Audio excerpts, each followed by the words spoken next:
स्वाध्यायः परमः। Doctor Baba Saheb Ambedkar open university.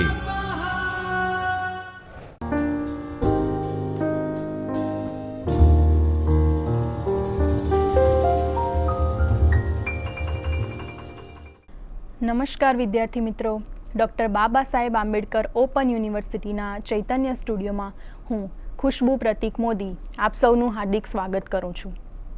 મિત્રો, પ્રથમ વર્ષ બીએમાં આપણે કુલ 3 પેપર ભણવાના છે. તેમાં પ્રથમ પેપર ફરજિયાત સંસ્કૃતનું છે, જેના 2 વિભાગ આપણે ભણવાના છે, અને બાકીના 2 પેપર એ મુખ્ય તથા ગૌણ વિષય તરીકે જે વિદ્યાર્થીઓએ સંસ્કૃત વિષયને પસંદ કર્યો છે તેમણે મુખ્ય તથા ગૌણ વિષયમાં કુલ 2 પેપર ભણવાના છે. પ્રથમ પેપર અને દ્વિતીય પેપર, એટલે કે SKTM 1 અથવા SKTS 101 અને SKTM 102 અથવા SKTS 102. એટલે મિત્રો, આપણે અત્યારે જે આપણું બીજું પેપર છે મુખ્ય તથા ગૌણ વિષય સંસ્કૃતનું, કે જેમાં સંસ્કૃત નાટ્ય, સ્તોત્ર અને મુક્તક કાવ્યનો સમાવેશ થાય છે, તો એ પેપર આજે આપણે ભણી રહ્યા છીએ અત્યારે. અને આપણી જે આ વિડીયો લેક્ચરની હારમાળા છે તેમાં આપણે આ બીજા પેપરનો જે ત્રીજો વિભાગ છે, એટલે કે મહાકવિ જગન્નાથ વિરચિત ગંગા લહેરી, તેનો આપણે અભ્યાસ કરી રહ્યા છીએ. તો મિત્રો, આપણે સૌ જાણીએ છીએ કે ગયા લેક્ચરમાં આપણે કવિ જગન્નાથનું જીવન, એમના જીવન વિશે જે પ્રચલિત દંતકથાઓ છે તેનો અભ્યાસ કર્યો હતો, અને ત્યારબાદ કવિ જગન્નાથના સમય વિશે આપણે જોયું હતું. હવે આજે આપણે કવિ જગન્નાથની કૃતિઓ વિશે જોઈશું, પરંતુ તે પહેલાં તેમની જે મુખ્ય કૃતિ છે અને જે આપણે ભણવાની છે, એટલે કે ગંગા લહેરી. તો ગંગા લહેરી કયા પ્રકારનું કાવ્ય છે, તો એનો પણ આપણે પરિચય પહેલાં મેળવવો પડે. એટલે કે ગંગા લહેરી એ સ્તોત્ર કાવ્ય છે. તો આ ગંગા લહેરીનો સ્તોત્ર કાવ્ય તરીકે પરિચય આપણે મેળવવો પડે એ પહેલાં સ્તોત્ર કાવ્યનો ઉદ્ભવ અને વિકાસ ક્યાંથી થયો, અને સ્તોત્ર કાવ્યના લક્ષણો શું છે, અને ગંગા લહેરીમાં સ્તોત્ર કાવ્યના જે લક્ષણો છે તે કેવી રીતે બંધ બેસે છે, તે આપણે સૌએ જોવું પડે. તો ચાલો મિત્રો, આજે આપણે સ્તોત્ર કાવ્યના ઉદ્ભવ, વિકાસ અને લક્ષણો વિશે જોઈએ. સૌથી પહેલાં મિત્રો, આજે આપણે કુલ આટલા મુદ્દાઓનો અભ્યાસ કરવાના છીએ. સ્તોત્ર કાવ્યનો પહેલાં તો વ્યુત્પત્તિજન્ય અર્થ, સ્તોત્ર કાવ્ય કયા શબ્દ પરથી ઉતરી આવ્યો તે જોઈશું. ત્યારબાદ સ્તોત્ર કાવ્યનો ઉદ્ભવ અને સ્તોત્ર કાવ્યનો વિકાસ જોઈશું. ત્યારબાદ સ્તોત્ર કાવ્યના લક્ષણો જોઈશું, અને અંતે ગંગા લહેરીનું સ્તોત્ર કાવ્ય તરીકે મૂલ્યાંકન કરીશું. તો ચાલો આપણે શરૂ કરીએ. મિત્રો, સૌ પહેલાં તો સ્તોત્ર કાવ્યનો અર્થ શું થાય, તો કહી શકીએ કે સ્તુયતે અનેન ઇતિ સ્તોત્રમ, એટલે કે જેનાથી સ્તુતિ કરાય તે સ્તોત્ર. સ્તોત્ર કાવ્ય એને કહેવાય કે જેમાં ભક્ત પોતાના હૃદયથી ભગવાનનું સ્તવન કરતા હોય, એટલે કે પોતાના હૃદયની જે વાત છે એ સ્તોત્ર કાવ્યમાં ઉતરી આવતી હોય, અને જેનાથી સ્તોત્રમાં ભાવુકતા ભળતી હોય. ભક્ત પોતાના હૃદયની વાત કરે એટલે સ્તોત્રમાં ભાવુકતા ભળે, અને જે પરમ તત્વ છે કે શ્રદ્ધેય તત્વ છે એના પ્રત્યે ભક્તિભાવસભર ઉદ્ગાર એ સ્તોત્રના સર્જન માટેનું પ્રથમ પગથિયું છે. પોતે જે ભગવાનને માને છે કે પોતાના જે ઈષ્ટ દેવતા છે, તો એના પ્રત્યે જે ભક્તિભાવસભર ઉદ્ગાર છે, તો એ સ્તોત્રના સર્જન માટેનું પ્રથમ પગથિયું છે. એટલે સૌથી પહેલાં તો પોતાના ઈષ્ટદેવ પ્રત્યે પોતાના હૃદયમાં શ્રદ્ધા હોવી જોઈએ.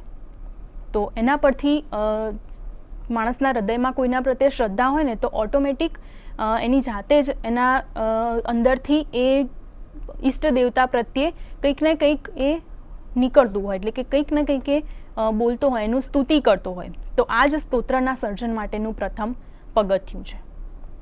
તો આ થયું સ્તોત્ર કાવ્યનો વ્યુત્પત્તિજન્ય અર્થ, એટલે કે સ્તુયતે અનેન ઇતિ સ્તોત્રમ. એક વાક્યમાં કદાચ આ પ્રશ્ન પૂછાય કે સ્તોત્ર કાવ્યનો વ્યુત્પત્તિ કરો, તો સ્તુયતે અનેન ઇતિ સ્તોત્રમ, એટલે કે જેનાથી સ્તુતિ કરાય તે એટલે કે સ્તોત્ર. ત્યારબાદ આપણે સ્તોત્રનું સ્વરૂપ સમજીએ. સ્તોત્ર કાવ્યનું સ્વરૂપ શું, એમાં કઈ કઈ બાબતો મુખ્ય રીતે આવવી જોઈએ. તો આપણે જોઈએ ને કે આપણો જે પ્રાચીનતમ વેદ છે એટલે કે ઋગ્વેદ, વિશ્વનો પ્રાચીનતમ ગ્રંથ કહી શકાય. તો આ જે ઋગ્વેદ છે એ સ્તોત્રનું ઉદ્ગાર બિંદુ છે. એટલે કે ઋગ્વેદમાં ઘણી બધી સ્તુતિઓ આવેલી છે. અલગ અલગ દેવતાઓની ઘણી બધી સ્તુતિઓ ઋગ્વેદમાં કરવામાં આવી છે. એટલે કહી શકાય કે ઋગ્વેદ એ સ્તોત્રનું ઉદ્ગાર બિંદુ છે. ત્યાંથી સ્તોત્ર નીકળી આવ્યું એવું કહી શકાય. સ્તોત્ર કેવું હોય તો ગેય હોય, એટલે કે જેને ગાઈ શકાય એવું સ્તોત્ર હોય. હવે ગાઈ કોને શકાય તો જે છંદોબદ્ધ હોય એને ગાઈ શકાય. એટલે સ્તોત્ર ગેય હોય, બીજું સ્તોત્ર છંદોબદ્ધ હોય, અને ત્રીજું સ્તોત્ર ભક્તિ પ્રધાન હોય. એટલે કે એમાં પોતાના જે પણ દેવતા માટે આ સ્તોત્ર ગાવામાં આવે છે તો એ દેવતા પ્રત્યેની ભારોભાર ભક્તિ એમાં વ્યક્ત થતી હોય. એટલે ભક્તિ તત્વ એ સ્તોત્રનું મુખ્ય એનું લક્ષણ કે એનું મુખ્ય બિંદુ કહી શકાય. ત્યારબાદ જોઈએ તો સ્તોત્રમાં ધર્મ અને કાવ્ય તત્વનો સમન્વય થયેલો હોવો જોઈએ. એટલે ધર્મ તો હોય સ્તોત્રમાં, પણ એની સાથે સાથે કાવ્ય તત્વ પણ હોય. ધર્મ અને કાવ્ય તત્વ જ્યારે સમન્વિત થાય ત્યારે એને સ્તોત્ર આપણે કહી શકીએ. લાગણી, ઉર્મિ અને ભાવના સાથે સ્તોત્રનો સીધો સંબંધ હોય. સ્તોત્રમાં લાગણી પણ આવતી હોય, પોતાની ઉર્મિઓ વ્યક્ત થતી હોય અને પોતાની ભાવના ભળતી હોય. જે પણ કવિ કે ભક્ત આ સ્તોત્ર રચતા હોય તેમની લાગણી, ઉર્મિ અને ભાવના આ ત્રણનો સમન્વય થાય અને ત્યારબાદ એ સ્તોત્ર રચાતું હોય. અને સ્તોત્ર ને મુક્તકનો એક પ્રકાર કહેવામાં આવે છે. મુક્તકના જે લક્ષણો છે એ જ લક્ષણો સ્તોત્ર માટે પણ બંધ બેસે છે. તો એના માટે આપણે એ સમજવું પડે કે મુક્તક કોને કહીશું. તો આપણે જોઈએ ને તો કે કોઈ પણ નાટક હોય તો એમાં કેવું કે એક અંક પૂરો થાય ત્યારબાદ આપણે બીજો અંક વાંચવો જ પડે, ત્રીજો અંક વાંચવો જ પડે. આખું નાટક વાંચીએ ને ત્યારે જ આપણને એ સમગ્ર નાટકની કથા વસ્તુ કે એની જે વાર્તા છે, એની જે સ્ટોરી છે એ આપણને ખબર પડે. પરંતુ મુક્તકમાં શું હોય તો મુક્તકમાં એક એક જે શ્લોક હોય ને એ પોતાનો સ્વતંત્ર અર્થ ધરાવતો હોય. એટલે એમાં એક શ્લોક, બીજો શ્લોક એ એકબીજાની સાથે કોઈ રીતે જોડાયેલા ના હોય, કનેક્ટેડ ના હોય, પણ એમાં એક શ્લોકમાં એની સ્ટોરી કહો કે એની જે પણ એમાં કહેવાનું છે એક જ શ્લોકમાં એનું પોતાનું પૂરું થઈ જતું હોય. ત્યારબાદ બીજો શ્લોક એનાથી સ્વતંત્ર હોય. એટલે મુક્તક આને કહેવાય. મુક્ત હોય તે મુક્તક. એટલે સ્તોત્ર કાવ્ય જે છે એ પણ મુક્તક જેવા જ લક્ષણો ધરાવે છે કે એમાં પણ એક એક શ્લોકને આપણે સ્વતંત્ર કહીએ તો એક એક શ્લોકમાં દાખલા તરીકે શિવ મહિમના સ્તોત્રમાં જોઈએ તો એક શ્લોકમાં શિવના ગુણોની સ્તુતિ કરી હોય, બીજા શ્લોકમાં શિવના તાંડવ નૃત્યની સ્તુતિ કરી હોય. તો આ રીતના અલગ અલગ શ્લોકમાં એનો અલગ અલગ સ્વતંત્ર અર્થ આપવામાં આવતો હોય છે. તો મુક્તકના લક્ષણો સ્તોત્રમાં બંધ બેસે છે. એટલે આ થયું સ્તોત્રનું સ્વરૂપ. તો આપણે જોયું સ્તોત્ર કાવ્યનો વ્યુત્પત્તિજન્ય અર્થ અને ત્યારબાદ સ્તોત્રનું સ્વરૂપ. આ બે વસ્તુ આપણે જોયું. હવે આપણે જોઈએ સ્તોત્ર કાવ્યનો ઉદ્ભવ અને વિકાસ. સ્તોત્ર કાવ્યનો ઉદ્ભવ આપણે આગળ જોયું એમ કે ઋગ્વેદમાંથી એનો ઉદ્ભવ થયો. ઋગ્વેદમાંથી ઉદ્ભવ થયો. ઋગ્વેદમાં ઘણા બધા દેવતાઓના સ્તુતિપરક મંત્રો આપવામાં આવેલા છે. ત્યારબાદ ધીમે ધીમે ઋગ્વેદ પછી આવનારા ગ્રંથોમાં પણ સ્તોત્રો રચાતા ગયા અને ત્યારબાદ રામાયણ અને મહાભારતમાં પણ અલગ અલગ સ્તોત્ર કાવ્યોની રચના થઈ. જેમ કે મહાભારતમાં વિષ્ણુ સહસ્રનામ છે, ત્યારબાદ ભીષ્મ સ્તવરાજ છે. તો આવા અલગ અલગ સ્તોત્ર, રામાયણ આખો ગ્રંથ છે, મહાભારત આખો ગ્રંથ છે, પણ એની અંદર પણ આવા નાના નાના સ્તોત્રની રચના કરવામાં આવી. તો ઋગ્વેદમાંથી ઉદ્ભવ થયો અને રામાયણ મહાભારત દ્વારા એની પરંપરા આગળ ચાલી. ત્યારબાદ કાલિદાસના મહાકાવ્યો, નાટકો, પ્રશિષ્ટ કાવ્ય પરંપરા વગેરે દ્વારા એનો વિકાસ થયો. કાલિદાસે પોતાના જે પણ કાવ્યો લખ્યા, નાટકો લખ્યા, તો એમાં દાખલા તરીકે આપણે રઘુવંશ જ જોઈએ તો એમાં જેનો પ્રથમ શ્લોક છે કે વાગર્થાવિવ સંપૃક્તો વાગર્થ પ્રતિપત્તયે જગતઃ પિતરૌ વંદે પાર્વતી પરમેશ્વરો. તો અહીંયા એમણે શિવ અને પાર્વતીની સ્તુતિ કરી. તો આ એક શ્લોક પણ આખું સ્તોત્ર બની ગયું. તો એવી રીતના અલગ અલગ જે પણ નાટકો સંસ્કૃતમાં લખાતા ગયા, નાટકો છે, કાવ્યો છે, કંઈ પણ સંસ્કૃતમાં લખાતું ગયું તો એનું શરૂઆત મંગળ શ્લોકથી થઈ. અને એ મંગળ શ્લોકનું લક્ષણ જ એ છે કે એમાં કોઈ ઈષ્ટ દેવતા પ્રત્યેની સ્તુતિ હોય. તો દેવતાની સ્તુતિ જેમાં હોય એને મંગળ શ્લોક કહી શકીએ આપણે. તો તો આ જે મંગળ શ્લોક લખાતા ગયા દરેક નાટકની શરૂઆતમાં, તો એ પણ એક સ્વતંત્ર સ્તોત્ર બની ગયું. તો આ રીતે જે પ્રશિષ્ટ કાવ્ય પરંપરા રચાતી ગઈ, તો એના દ્વારા આ સ્તોત્ર સાહિત્યનો વિકાસ થતો ગયો. હવે આખાને આખા નાટક કે આખાને આખા જે કાવ્યો હોય તો એ જલ્દી કોઈને વાંચવા ગમે નહીં, પણ જે સ્તોત્ર હોય એ નાના હોય અને એને ગાઈ શકાય એવા હોય, એ છંદોબદ્ધ હોય, અને એમાં આપણે સૌ ધર્મપ્રધાન છીએ, આપણી ભારતીય સંસ્કૃતિ ધર્મપ્રધાન છે. તો સ્વાભાવિક છે કે આપણને આ બધા દેવતાઓના સ્તુતિ કરવી ગમતી હોય. એટલે ધીમે ધીમે સ્તોત્ર જે સાહિત્ય છે, સ્તોત્ર કાવ્ય છે, તો એનો વિકાસ થતો ગયો. એ લોકોમાં પ્રચલિત બનતા ગયા, એ લોકોને ગમતા ગયા, અને ધીમે ધીમે આ સ્તોત્ર સાહિત્યનો વિકાસ થતો ગયો. દેવ અને દેવી તત્વ પ્રત્યેની જે શ્રદ્ધા છે, તો એ શ્રદ્ધા જ સ્તોત્ર કાવ્યને વાચા આપે છે. એટલે આપણી જે શ્રદ્ધા હોય, આપણી જે ભાવના હોય, એ જ્યારે આપણી વાચામાં ભળે, એ જ્યારે આપણી વાણી પર સ્થાપિત થાય, સ્થિર થાય, અને એ જ્યારે વહેવા લાગે આપણા વાણી રૂપે, ત્યારે એ સ્તોત્ર બની જતું હોય. એટલે ભક્ત કવિ જે હોય, તો એના અંદરના જે ભાવ હોય ભગવાન પ્રત્યેના, એના ઈષ્ટ દેવતા પ્રત્યેના, તો એ જ વાણી સ્વરૂપે જ્યારે વહેવા લાગે ત્યારે એ સ્તોત્ર બની જતા હોય છે. સ્તોત્રની જે શૈલી છે એ સરળ અને પ્રવાહી શૈલી હોય. એટલે આપણે જોયું કે છંદોબદ્ધ હોય અને એને ગાઈ શકાય. એટલે સરળતાથી તમે એને મુખપાઠ પણ કરી શકો. અઠવાડિયું કે 10 દિવસ જો તમે એકના એક સ્તોત્ર બોલ્યા કરો, તો તમને ઓટોમેટિક એ મુખપાઠ થઈ જાય. એટલે સરળ અને પ્રવાહી એની શૈલી હોય, અને એમાં કાવ્ય અને ભક્તિ તત્વોનો સુમેળ હોય. તો મિત્રો, આ થયું સ્તોત્ર કાવ્યનો ઉદ્ભવ અને વિકાસ. હવે આપણે આગળ જોઈશું સ્તોત્ર કાવ્યના લક્ષણો. સ્તોત્ર કાવ્યના લક્ષણોમાં સૌ પ્રથમ આવે છે આરાધ્ય દેવની સ્તુતિ. જે પણ ઈષ્ટ દેવ હોય કે જે પણ દેવતાની માટે એ સ્તોત્ર રચવામાં આવ્યું હોય, તો એ જ એના માટે સર્વસ્વ હોય. કવિ માટે એ જ દેવતા, એટલે પોતાના ઈષ્ટ દેવતા જ સર્વસ્વ હોય, અને એની જ એ સ્તુતિ કરતા હોય. કેવી રીતે સ્તુતિ કરે? તો અતિ નમ્ર ભાવે એ સ્તુતિ કરતા હોય. એટલે નમ્ર ભાવે સ્તુતિ એ સ્તોત્ર કાવ્યનું લક્ષણ કહી શકાય. અને એમાં પ્રાર્થનાનો ભાવ મુખ્ય હોય, અને મારો અપરાધ ક્ષમા કરો એવા દીનતાભર્યા પોકાર પણ હોય. કે શિવ મહિમ્ન સ્તોત્ર રચ્યું પુષ્પદંતે, તો એ શા માટે રચ્યું હતું?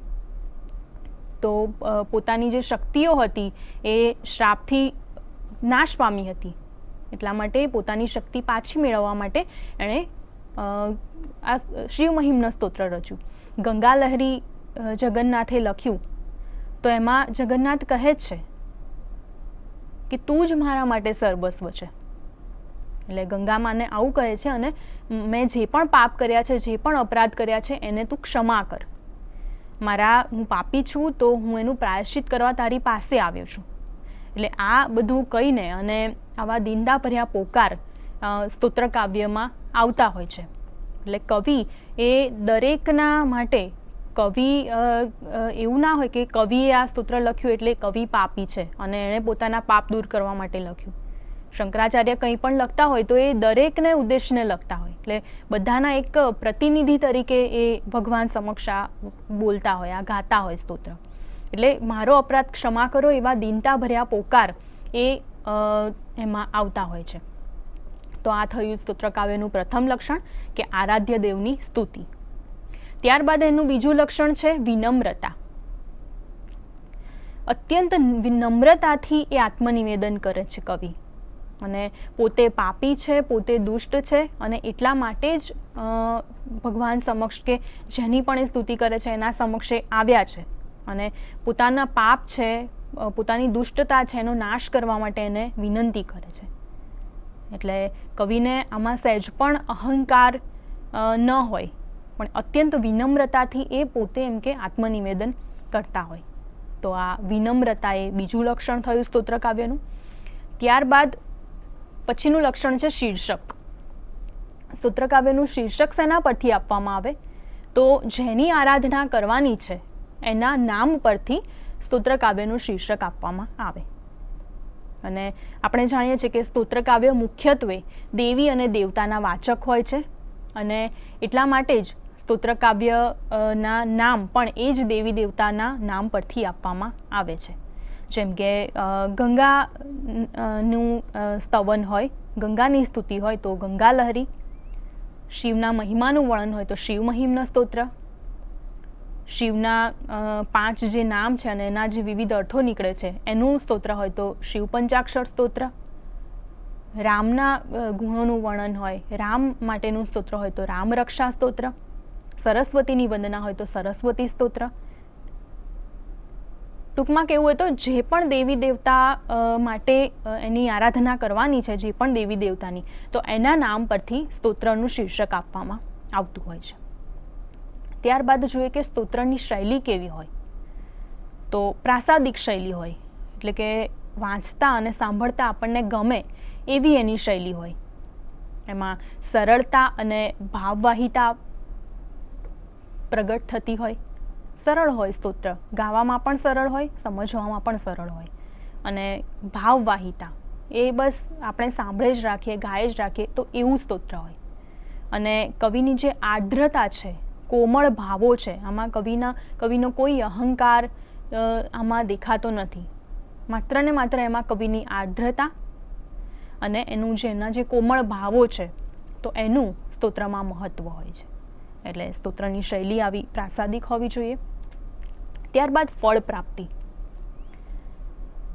કે કહેવાય છે ને સંસ્કૃતમાં કે પ્રયોજનેન વિના મંદમ અપી ન પ્રવર્તતે, એટલે કે પ્રયોજન ન હોય, કોઈ ધ્યેય ન હોય તો એના વિના મૂર્ખ માણસ પણ કોઈ કાર્ય ન કરે. તો એ જ વસ્તુ આપણે આમાં પણ લાગુ કરી શકીએ કે આ જે કાવ્ય છે એ ધ્યેય વિનાનું ન હોઈ શકે. કોઈના કોઈ ધ્યેય કાવ્યનું હોય તો એવું જ સ્તોત્ર કાવ્યનું પણ છે. કોઈના કોઈ ધ્યેય સ્તોત્ર કાવ્યનું હોવું જોઈએ. હવે ગંગાલહરીમાં જગન્નાથનું ધ્યેય શું છે? એ ગંગાને પોતાની મા કહે છે. એટલે જગન્નાથનું ધ્યેય એ જ છે કે ગંગાને માતા તરીકે, અત્યંત પવિત્ર તરીકે અને પુણ્યશાળી તરીકે પ્રસ્થાપિત કરવાનું છે.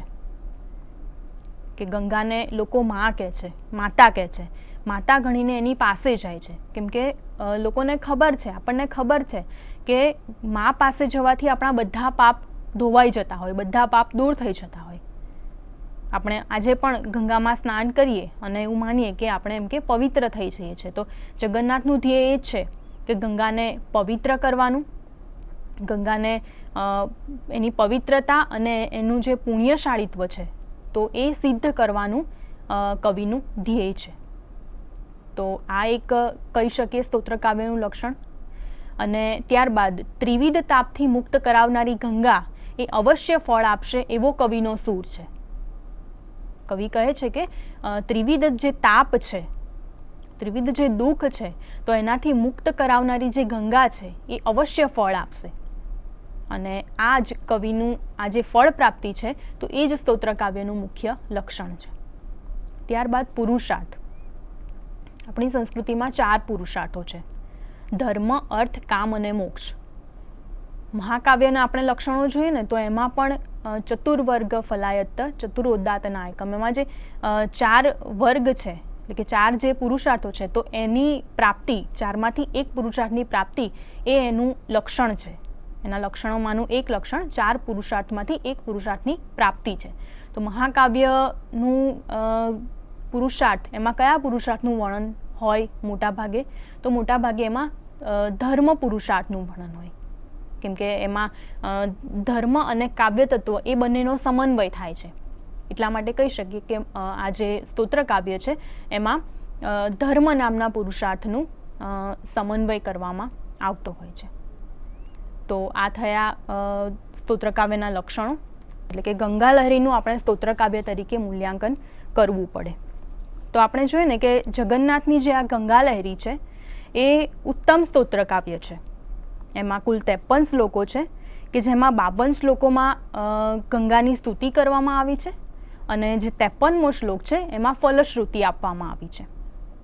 તો આ જે કુલ 53 શ્લોકોનું ગંગાલહરી કાવ્ય છે, સ્તોત્ર કાવ્ય છે, તો એમાં સ્તોત્ર સાહિત્યના આપણે જે લક્ષણો જોયા તો એ કઈ રીતે બંધ બેસે છે, તો એનું આપણે મૂલ્યાંકન કરીશું.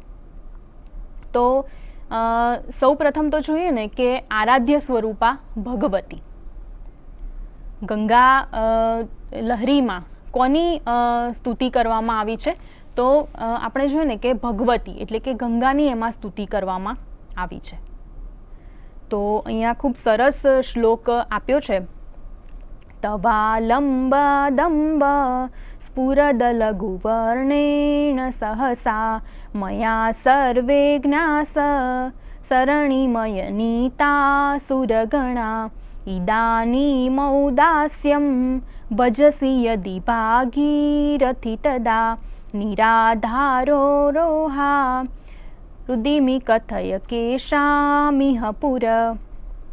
અહીંયા કવિ ખૂબ સરસ રીતે કહે છે કે જે આપણે જોયું કે આરાધ્ય સ્વરૂપા ભગવતી એટલે કે સ્તોત્ર, આ જે ગંગા લહેરી સ્તોત્ર છે એમાં પોતાની જે આરાધ્ય દેવતા ગંગા છે તો એને શ્રેષ્ઠતમ દર્શાવવાનું કવિની ઈચ્છા છે, અને કવિએ પોતાની ઈચ્છામાં વ્યક્ત કરી છે અને એ કરીને એમ કે એમણે બતાવ્યું છે.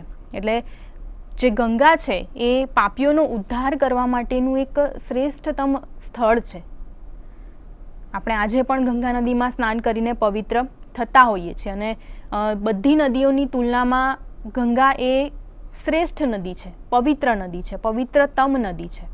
તો કવિ આ શ્લોકમાં એ જ કહે છે કે હે ગંગા માતા, તારા આશ્રયે રહીને અને મેં બધા જ દેવોની અવજ્ઞા કરી, અને હવે જો તું પણ મારી પ્રત્યે ઉદાસીન થઈશ તો હું કોના શરણે જઈશ? એટલે તું જ મારી આરાધ્ય દેવતા છે, આરાધ્ય સ્વરૂપા ભગવતી, તું જ મારું સર્વસ્વ છે અને હું તારા શરણે આવ્યો છું. એટલા માટે તું મારા પાપ દૂર કર અને તું મને પવિત્ર કર.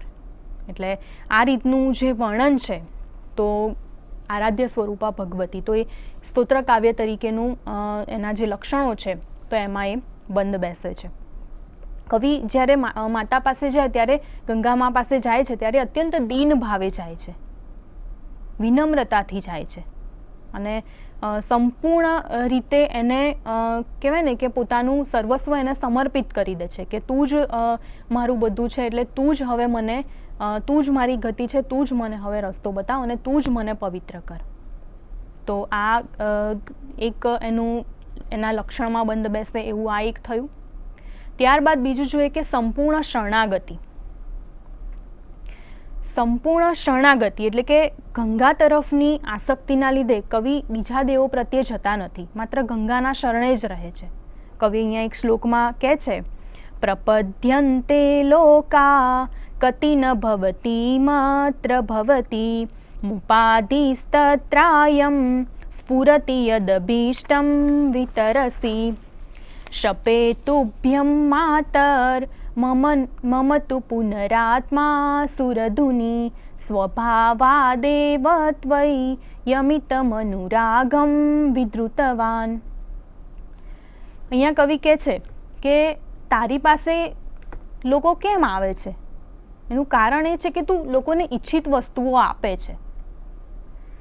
પણ કવિ આગળ એવું કહે છે આમાં કે હે માતા, હે દેવ નદી, હું તારા સોગંદ ખાઈને કહું છું કે મારો આત્મા સ્વભાવથી જ તારા પર અનુરાગ ધારણ કરે છે.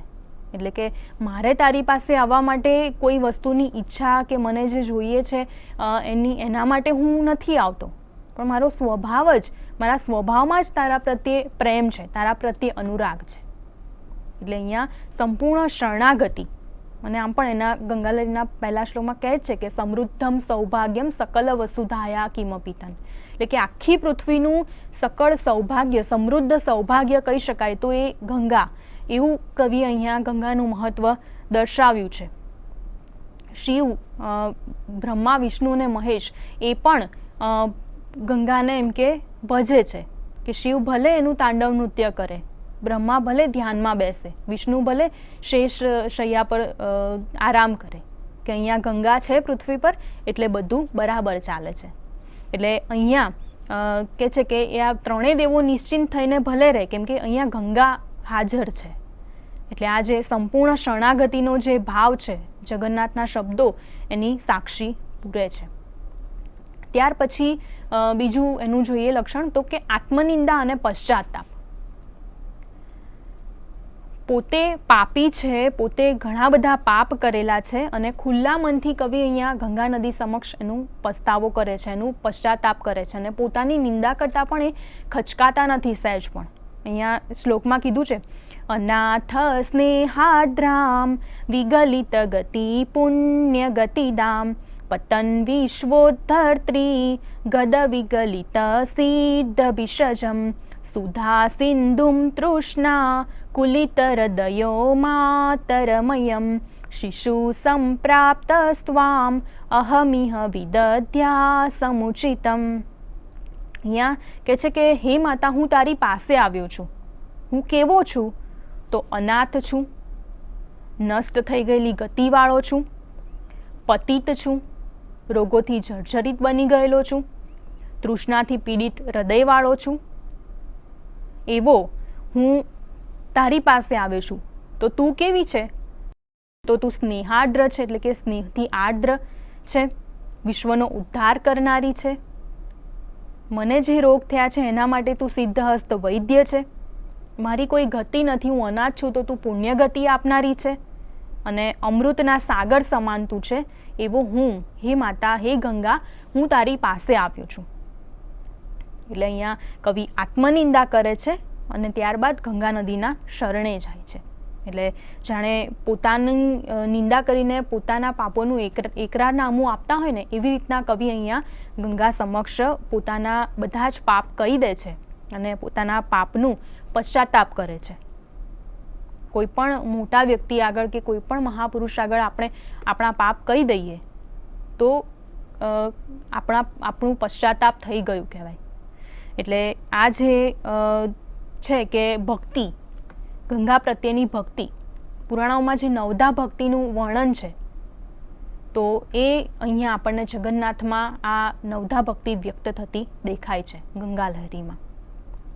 ત્યારબાદ જોઈએ કવિનો આર્તનાદ. ગંગાનો મહિમા ગાઈને અને આજીજી કરીને કવિ ગંગા પાસે અનન્ય ભક્તિભાવથી એક આર્તનાદ કરે છે. અહીંયા સરસ શ્લોક છે કે ન કુર્યા સ્ત્વમ હેલા મિતરજન સાધારણતયા જગન્નાથસ્યાયમ સુરધુનિ સમુદ્ધાર સમય. અહીંયા કહે છે કે હે દેવનદી, તું એમ કે અતિ દ્રઢ અને રમણીય કેડ બાંધ, મુગટ ઉપર બાલચંદ્રને સર્પોના સમૂહ વડે બાંધી દે. કેમ કે અને બીજા સાધારણ માણસ જેવો મને ગણીને તું મારો તિરસ્કાર ન કરીશ. એટલે કહે છે કે હું તારો બાળક બનીને આવ્યો છું તો તું મને ઉપાડી લે. એવું ના સમજીશ કે આ કોઈ સામાન્ય માણસ છે, પણ હું તારો ભક્ત છું ને તારો બાળક થઈને આવ્યો છું. એટલે માતા પોતાના જે બાળક હોય એ ગમે તેટલું ગંદુ થયું હોય, મેલું ગેલું થયું હોય તો પણ એને ઉપાડી લે. એટલે તું પણ મને એમ કે ઉપાડી લે. હું તારો બાળક છું, તારો અપરાધી છું અને તારા જ ભરોસે છું. બધા જ પાપો મેં કર્યા છે, નિંદા કરી છે, ન કરવા જેવા કામ પણ મેં કર્યા છે, પણ જ્યારથી સમજણ આવી ત્યારથી બધું જ છોડીને હું તારા શરણે આવ્યો છું. એટલે તું તને યોગ્ય લાગે એમ હવે કર. અહીંયા કવિનો આર્તનાદ વ્યક્ત થાય છે. ત્યારબાદ આવે છે પાવનકારિત્વ. ગંગાનું જે પવિત્રતા છે, લોકોને પવિત્ર કરવાની જે શક્તિ છે, તો એનો મહિમા અહીંયા કવિએ વર્ણવ્યો છે.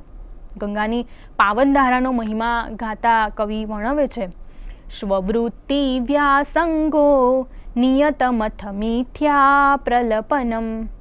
એટલે મેં કેવા આચરણ પ્રત્યે રુચિ રાખી?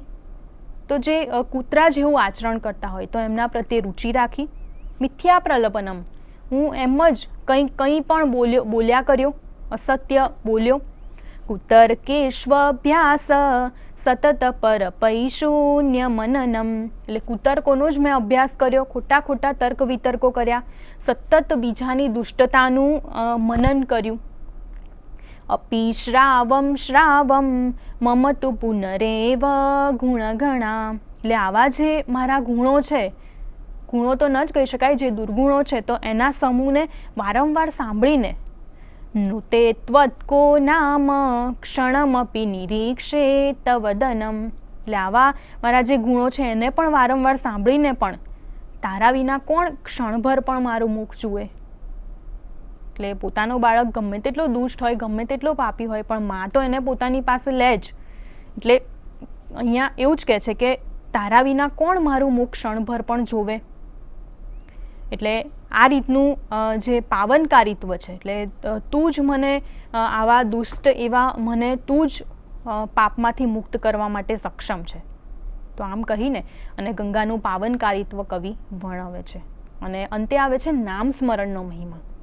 આપણા પુરાણોમાં કે આપણા જે પણ સ્તોત્ર કાવ્યો છે તો એમાં દરેકમાં અને આમ પણ આપણી સંસ્કૃતિમાં ભગવાનના નામ સ્મરણનો ખૂબ જ મહિમા છે.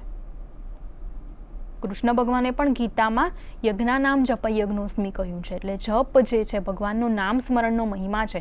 તો કવિ અહીંયા ગંગા લહેરીમાં પ્રત્યેક શ્લોકમાં ગંગાના નામનો મહિમા બતાવે છે. અને ગંગાનું વારંવાર નામ લેવાથી વ્યક્તિ પાપમાંથી મુક્ત થાય છે, તો એવું કવિ અહીંયા બતાવે છે. તો મિત્રો, આ ગંગા લહેરીનું સ્તોત્ર કાવ્ય તરીકે આપણે મૂલ્યાંકન કર્યું કે આરાધ્ય સ્વરૂપા ભગવતી, સંપૂર્ણ શરણાગતિનો ભાવ છે એમાં, કવિની આત્મનિંદા અને પશ્ચાતાપ છે, નામ સ્મરણનો મહિમા છે. તો આવા જે પણ આપણે લક્ષણો સ્તોત્ર માટેના હોય છે તો એ દરેક લક્ષણો ગંગા લહેરીમાં લાગુ પડે છે. એટલે કે ગંગા લહેરીને આપણે સ્તોત્ર કાવ્ય કહી શકીએ. એક ઉચ્ચ કોટીનું સ્તોત્ર કાવ્ય ગંગા લહેરી સિદ્ધ થાય છે. તો આજે મિત્રો આપણે સ્તોત્ર કાવ્યનો ઉદ્ભવ, વિકાસ અને તેના લક્ષણો જોયા અને ત્યારબાદ ગંગા લહેરીનું સ્તોત્ર કાવ્ય તરીકે મૂલ્યાંકન કર્યું. અહીંયા કેટલાક પ્રશ્નો છે, તો પરીક્ષામાં પૂછાઈ શકે એવા આ પ્રશ્નો છે.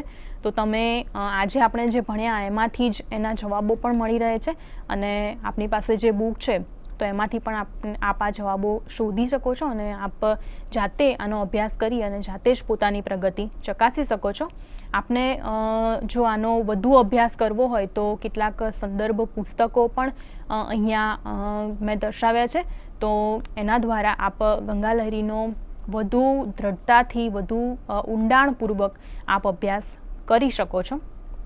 તો મિત્રો, આજે આપણે અહીંયા જ આપણું લેક્ચર પૂરું કરીએ.